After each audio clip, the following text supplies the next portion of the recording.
WhatsApp guys, आज हम देखने वाले हैं how Iran actually won the war, Israel's failure explained.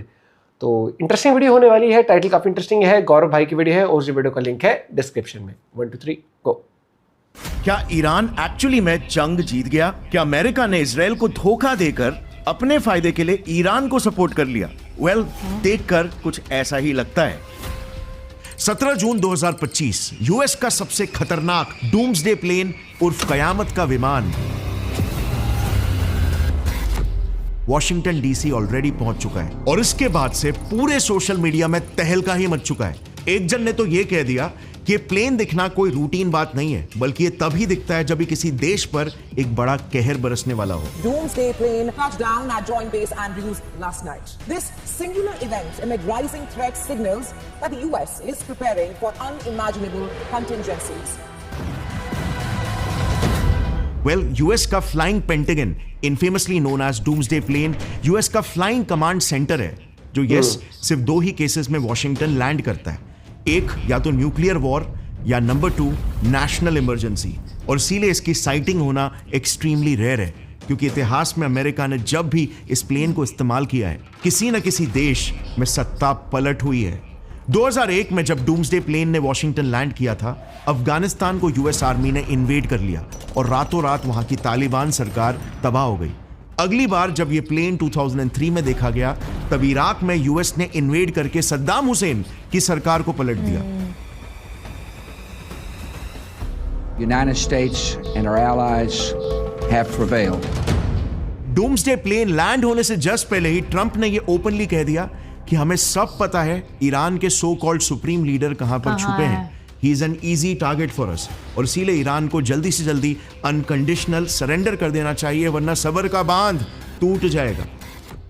And then cut forward to today 24 June 2025, Trump ने एक गूगली बॉल ही डाल दिया। 2 दिन पहले ही ईरान के 3 न्यूक्लियर साइट्स पर अटैक करने के बाद ट्रंप ने अचानक से ये ट्वीट कर दिया, कांग्रेचुलेशंस, हमने ईरान और इजराइल के बीच सीज फायर करवा दिया, पीस ला दिया है। तो फिर ट्रंप ने आखिर न्यूक्लियर बेसिस पर अटैक ही क्यों किया? डूम्सडे प्लेन ही आखिर क्यों निकाला? ट्रंप की बातों में और बिहेवियर में इतना फर्क आखिर क्यों? क्या अमेरिका इजराइल के साथ मिलकर वाकई में ईरान में एक रेजीम चेंज लाना भी चाहता था, जैसे ये सभी न्यूज आर्टिकल्स क्लेम कर रहे हैं? या यूएस का अपना एजेंडा शुरुआत से ही एकदम साफ था? या फिर अमेरिका ने अपने सबसे क्लोजेस्ट एलाय इजराइल को धोखा देकर ईरान की मदद कर दी? अब आई नो ये सुनने में बहुत ही कॉन्ट्रडिक्टरी लग रहा है, चल रहा है भैया, मुझे लग रहा है ईरान के बीच तो कोई फॉर्मल ट्रेड या डिप्लोमेटिक टाइज भी नहीं है। ओवरऑल भी उनके जियोपॉलिटिकल रिलेशंस काफी टेंस्ड हैं। सो आखिर यूएसए इजराइल को धोखा देकर ईरान की मदद क्यों करेगा? और एग्जैक्टली किस चीज से यूएसए ने ईरान को बचाया? मतलब क्या इजराइल में वाकई में इतनी ताकत थी कि वो अकेले ईरान में एक रेजीम चेंज ला सकता था? एक बात तो बिल्कुल साफ है, ईरान में रेजीम चेंज लाने से सबसे बड़ा फायदा तो इजराइल को ही होने वाला है, क्योंकि ईरान की पोजीशनिंग तो शुरुआत से ही क्लियर है, इजराइल को किसी भी हालत में मैप से मिटाना। और इसीलिए इजरायली पीएम के कुछ ही दिन पहले के बयान को सुन लेना। Do you understand his concern? My understanding is his concern is that this would escalate the conflict beyond where it is already. It's not going to escalate the conflict, it's going to end the conflict. Iran के perceived so called threat को हमेशा के लिए neutralise करने के लिए Israel 1 साल से ही स्टेप बाय स्टेप एक बहुत ही खतरनाक प्लान को अंजाम दे रहा था, जिसमें इजराइल ने ईरान को बहुत नुकसान तो पहुंचा ही दिया था, मगर वो अपने फाइनल मकसद तक जस्ट पहुंचने ही वाला था और ट्रंप की ये अनाउंसमेंट आ गई। अब यहां पर इस खिचड़ी के बीच में एग्जैक्टली ऐसा क्या हुआ, इसे डिटेल में समझने के लिए ना पहले समझते हैं कि इजराइल ईरान के अंदर किस खतरनाक प्लान को अंजाम दे रहा था और इसका बैकग्राउंड क्या है। देखो, हम बात कर रहे हैं 1980s की, वो वक्त जब खोमेनी को पावर में आए 1 ही साल हुआ था और दोनों भी देश कहीं ना कहीं एक दूसरे पर डिपेंडेंट थे। और इसीलिए तब इजराइल की तरह ईरान ने भी कई सारे अरब नेशंस के खिलाफ जाकर इजराइल की मदद की थी। इसी दौर में इन सारे अरब नेशंस ने डिसाइड कर लिया था कि वो इजराइल को ऑयल सप्लाई नहीं करेंगे, और तभी ईरान ने एक मुसाद एजेंट मार्क रिच के थ्रू इजराइल को सीक्रेटली ऑयल सप्लाई किया था। सोचो ये कितना डेयरिंग मूव था, और वो भी एक रिसेंटली बने लीडर का एक रिसेंटली बने देश के लिए। सो कहीं ना कहीं शुरुआत में दोनों भी देशों को एक दूसरे की जरूरत थी और स्पेशली ईरान के लिए उस वक्त की प्रायोरिटी इराक से जंग जीतना और इस्लामिक रेवोल्यूशन के बाद अपनी देश की इंटरनल स्टेबिलिटी को मेंटेन करना था, ना कि इजराइल के अगेंस्ट एक नया वॉर फ्रंट ओपन करना। मगर मिड 1980s आते आते इन दोनों भी देशों की दोस्ती के बीच आ गए इनके एम्बिशंस। देखो, खोमेनी तो प्रिटी ओपनली शुरुआत से ही एंटी इजरायली थे, लेकिन फिर भी कुछ बैकडोर डिप्लोमेसी और ट्रेड टाइज की वजह से लिमिटेड फॉर्म में इनका कोऑपरेशन चल रहा था। बट ईरान जैसे ही स्टेबल हुआ, उसका सबसे बड़ा मकसद बन गया पूरी मुस्लिम वर्ल्ड में एक शिया इस्लामिक मॉडल फैलाना, जिसका एक जरिया सबसे अहम उभर कर आने लगा, इजराइल, जो कि पैलेस्टीनियंस पर अत्याचार कर रहे थे, उनसे बदला लेना।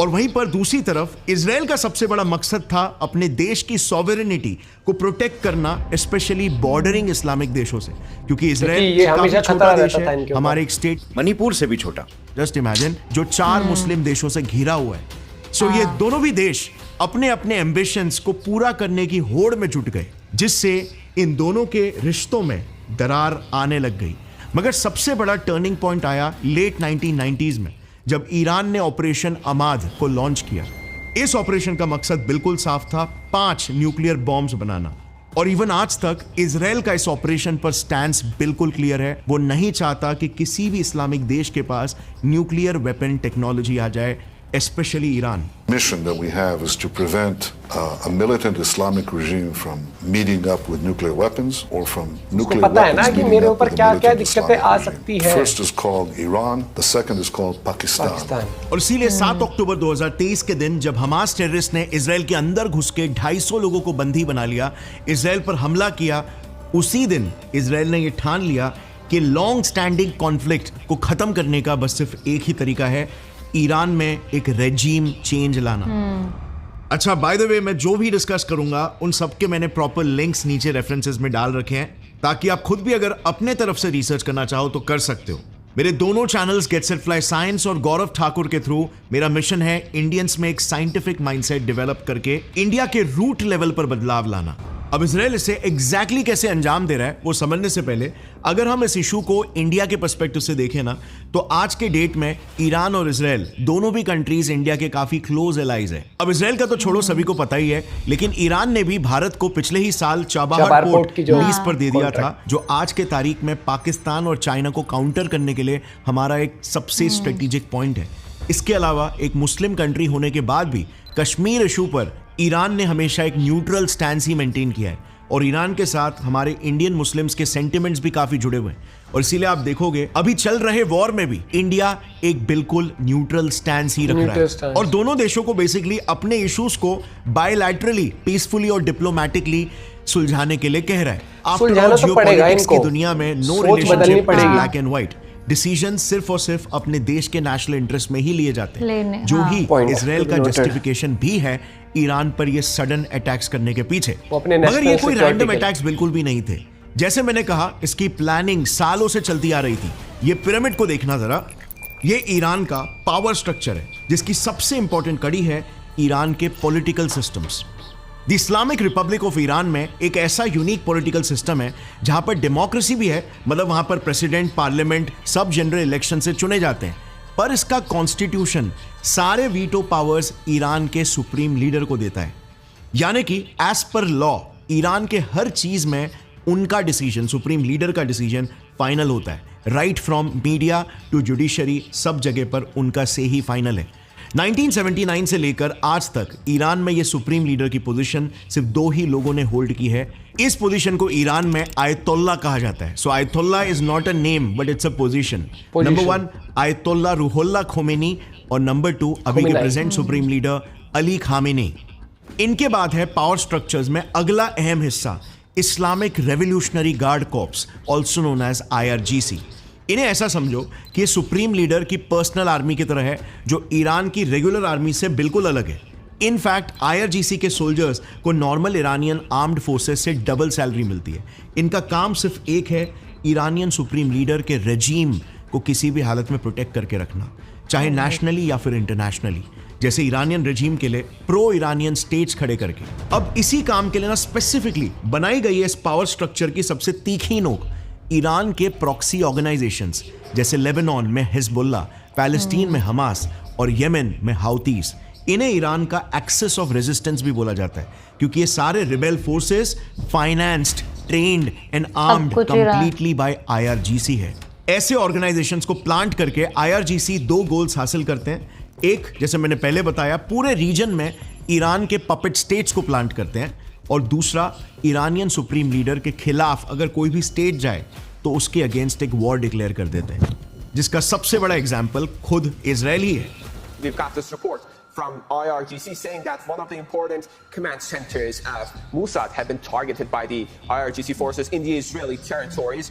So ये है ईरानियन पावर स्ट्रक्चर का पूरा पिरामिड, लेकिन इसकी सबसे मेजर कड़ी अब भी बाकी है जो इस पूरे स्ट्रक्चर को अनडिफीटेबल बनाती है, जो है ईरानियन न्यूक्लियर प्रोग्राम।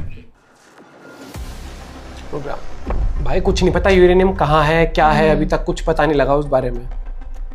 इजराइल ये बात बिल्कुल अच्छे से जानता है कि अगर ईरान के हाथ में न्यूक्लियर वेपन्स लग गए तो इजराइल का अस्तित्व बिल्कुल खतरे में आ जाएगा। The two existential threats, the nuclear threat and the threat of 20,000 ballistic missiles that are equivalent to 2 nuclear bombs. और इसीलिए पास्ट में भी कई बार इजराइल ने ईरान के न्यूक्लियर साइंटिस्ट और साइट्स को चुन चुनकर डिस्ट्रॉय किया है। बट इस बार ना इजराइल का प्लान ये है कि इस पूरे पावर स्ट्रक्चर को जड़ से ही खत्म कर देना, ताकि ईरान के सुप्रीम लीडर अली खामेनी बिल्कुल पावरलेस हो जाए। बट इस प्लान को इजराइल अंजाम आखिर कैसे दे सकता है, क्योंकि this is extremely hard. Well, let's understand कि इजराइल किस दिशा में सोच रहा है।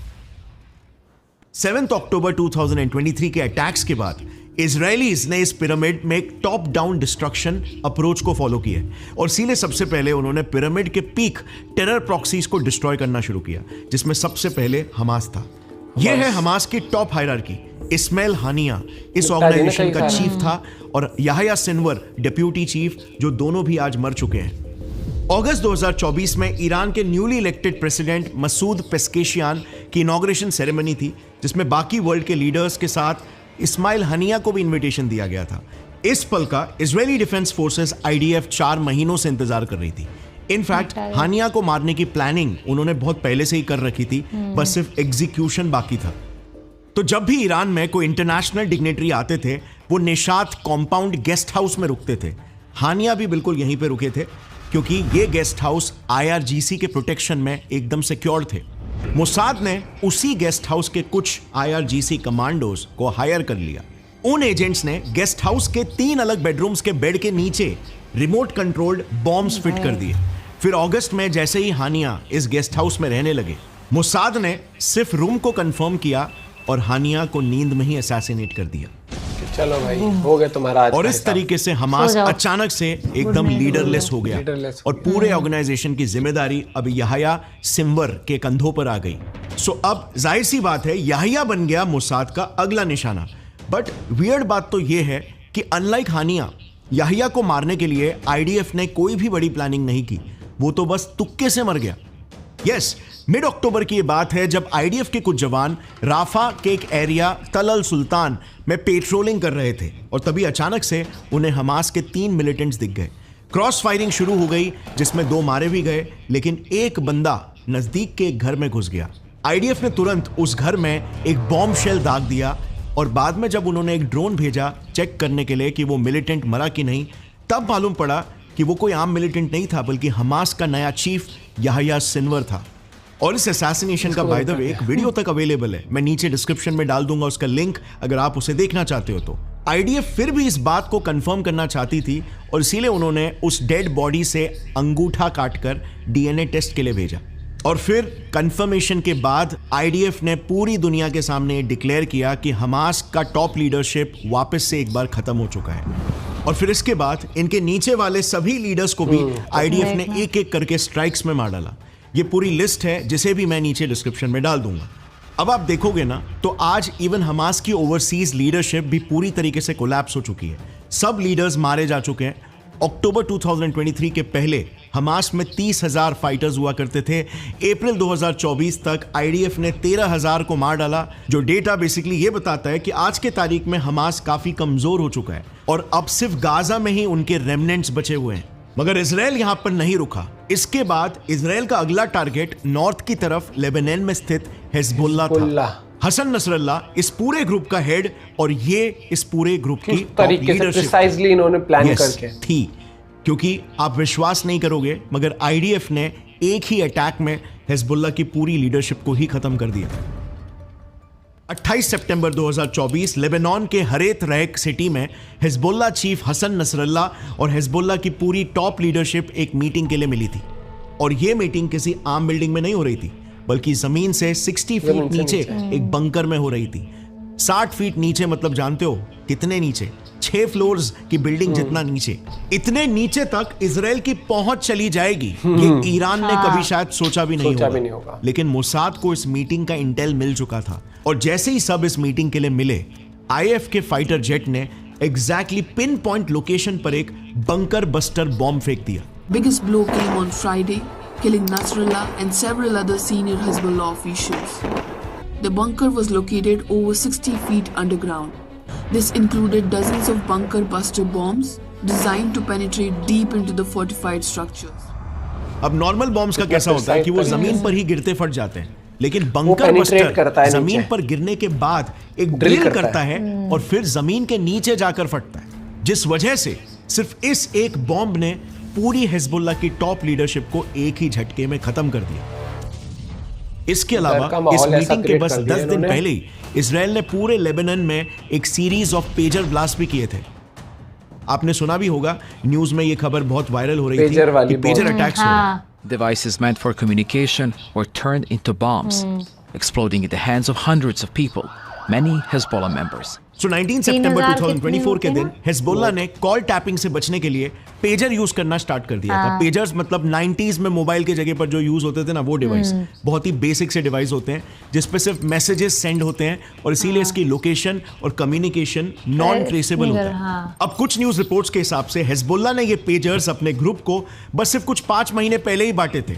किसी को नहीं पता था कैसे, लेकिन इजराइल ने 19 सितंबर के दोपहर को 3 बजे एक साथ पूरे लेबनान में पेजर ब्लास्ट कर दिए और एक ही साथ कई हजार लोग सिवियरली इंजर्ड हो गए।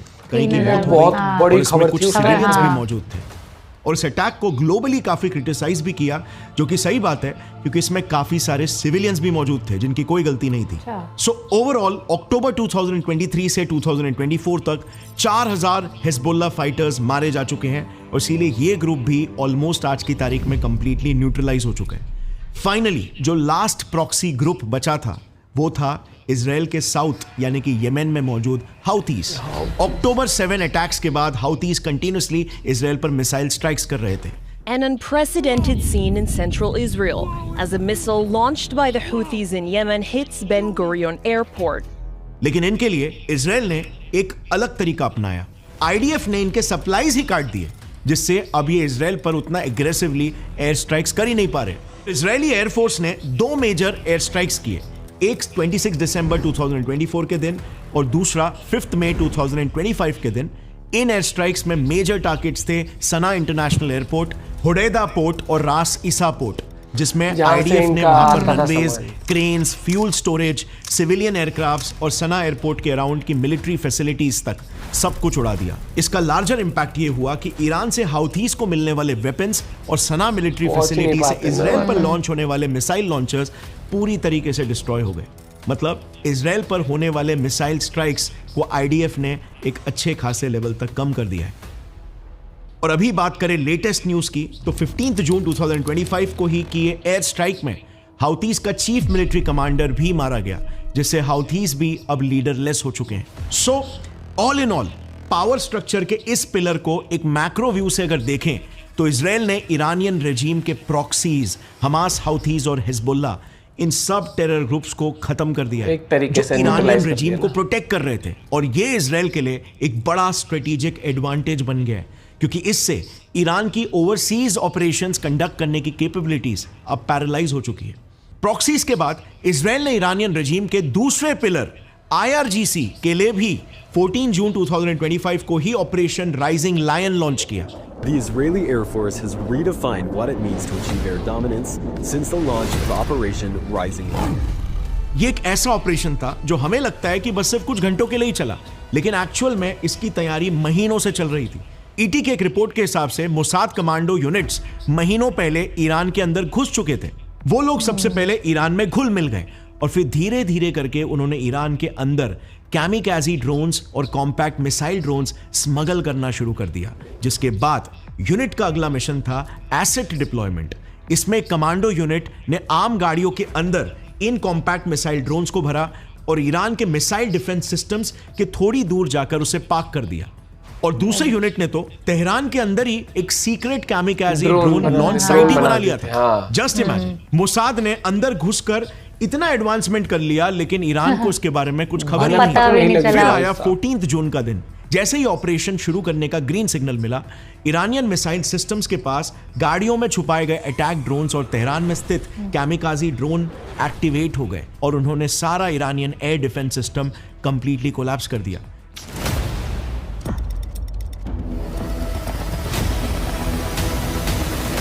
बहुत लंबे टाइम से प्लानिंग करके और किसी भी देश के अगर डिफेंस सिस्टम से कोलैप्स हो जाए तो आईएफ के जेट्स के लिए पूरा का पूरा रास्ता साफ हो जाता है। हाँ। 200 आईएफ जेट्स फिर ईरान में एकदम आराम से घुस गए और उन्होंने 100 ईरानियन टारगेट्स को स्ट्राइक कर दिया। अब इन 100 टारगेट्स में से सबसे प्राइम टारगेट कौन सा होगा? शायद आपने गेस कर लिया होगा।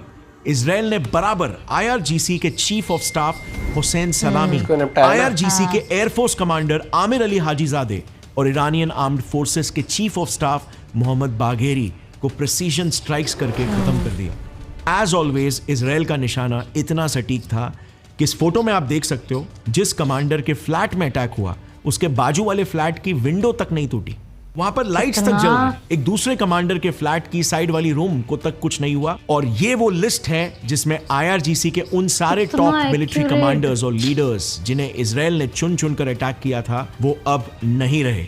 IRGC का पूरा मिलिट्री कमांड स्ट्रक्चर कोलैप्स हो गया और उनकी सेना सेना किसी भी स्ट्रॉन्ग लीडरशिप के बिना डायरेक्शनलेस और पावरलेस हो जाती है। अब इसके बाद भी इजराइल नहीं रुका। 17 जून को इजराइल ने बस 3 दिन पहले appointed chief of army staff Ali Shadmani को एयर स्ट्राइक में मार डाला, जो माना जाता है खामेनी का सबसे क्लोजेस्ट एड था, ऑलमोस्ट उनका राइट हैंड था।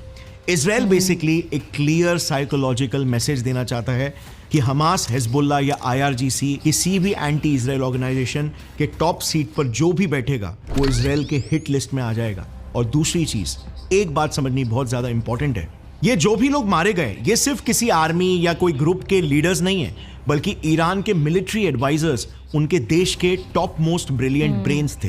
किसी भी देश को चलाने में उस देश के लीडर्स का ही सबसे इंपॉर्टेंट रोल होता है।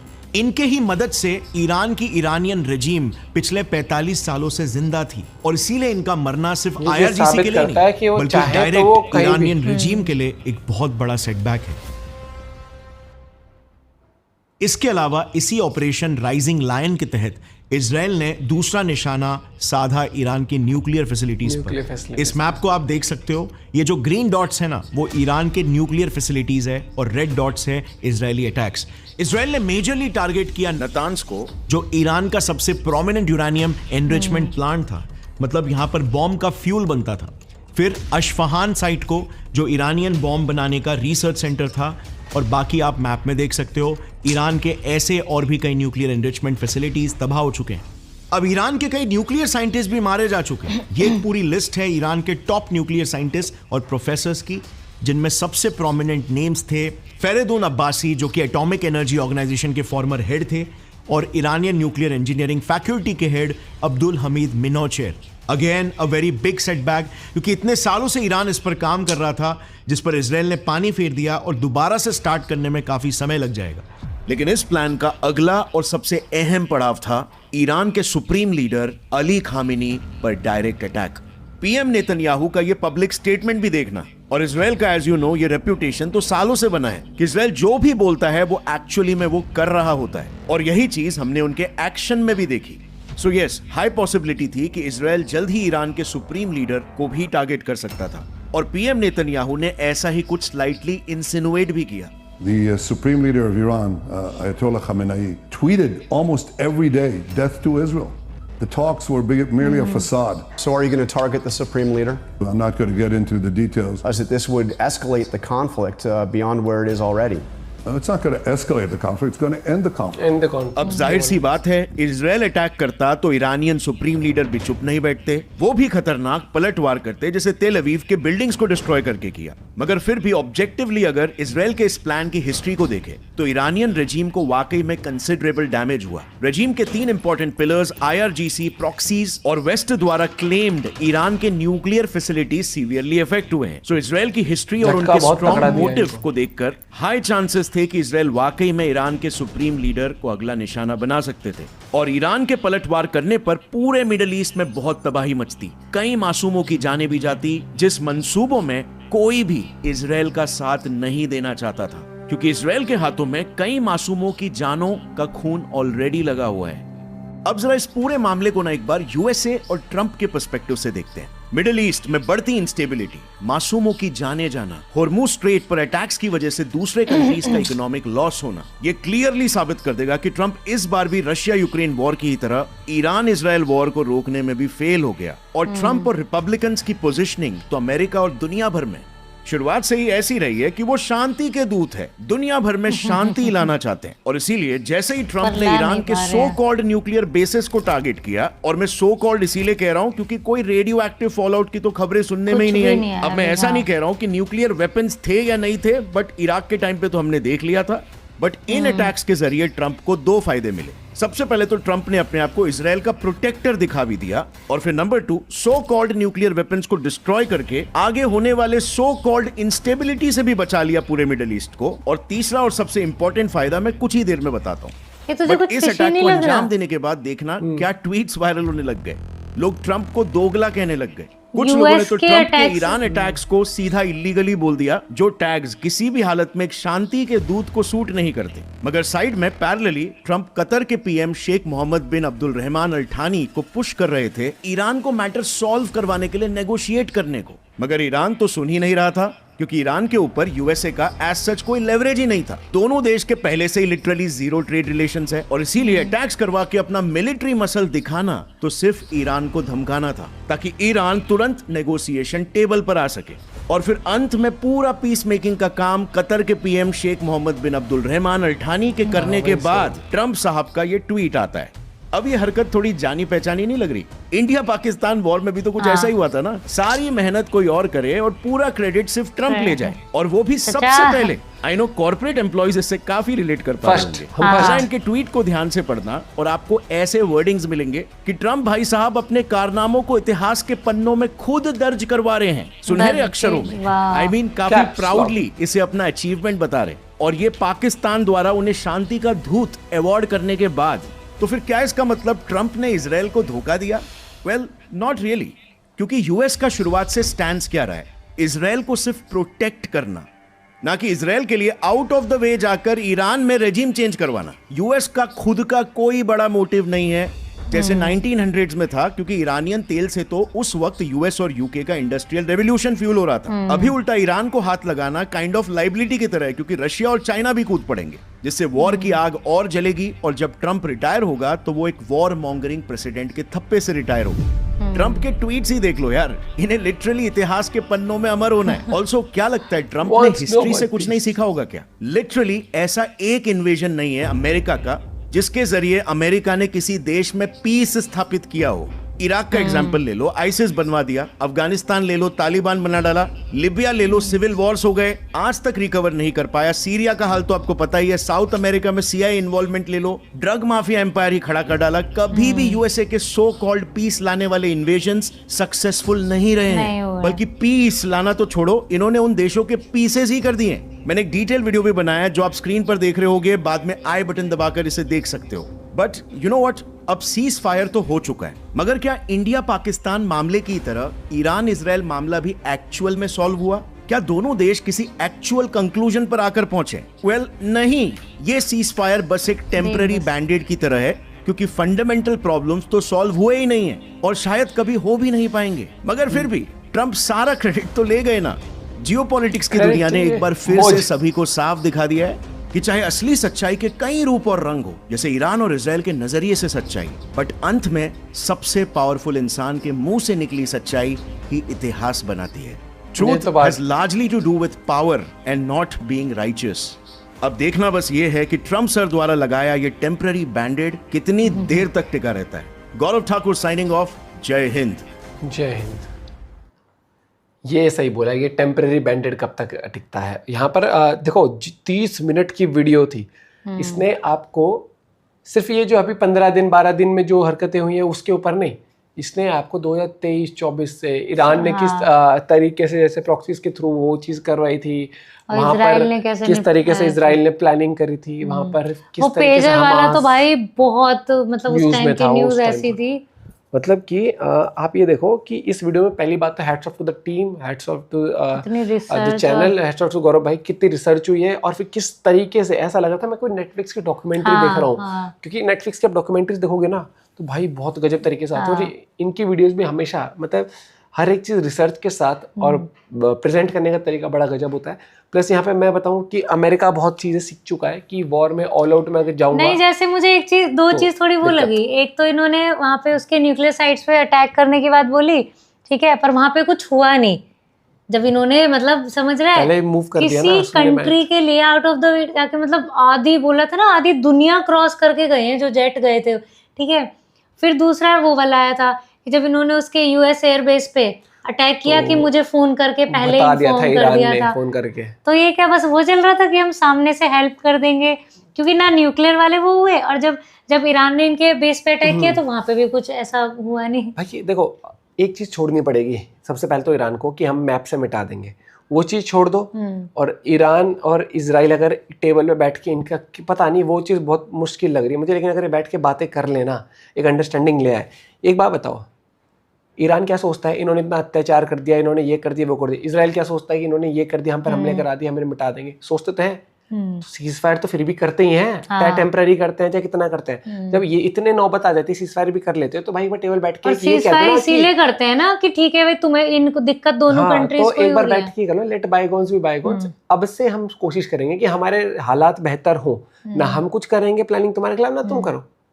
होने को हो सकता है, लेकिन वही बात है कि हम तो नहीं करेंगे, हम तो नहीं करेंगे। तो let's see future what the future holds, ये वाली लाइन होती है ना। और कुछ नहीं पता भैया, जितने टेक्नोलॉजिकल एडवांस होते हैं उतना ही घातक भी होती जा रही है दुनिया।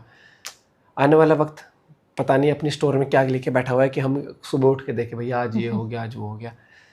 हाँ, लेकिन दे दो इसको नोबेल पीस प्राइज, इसको चाहिए ट्रम्प को। मुझे तो लगता ही उसके भाषणों से तो वो चीज़ है। बाकी वीडियो काफ़ी इंटरेस्टिंग तरीके से थी पूरी, एंड आई एम श्योर आप लोगों को भी एक वेब सीरीज़ वाली वाइब आई होगी पूरी वीडियो में। आप और वीडियोस भी देख सकते हो भाई के चैनल से और हमें सजेस्ट भी कर सकते हो जिस पर मैं रिएक्ट करना चाहिए। Bye bye, take care.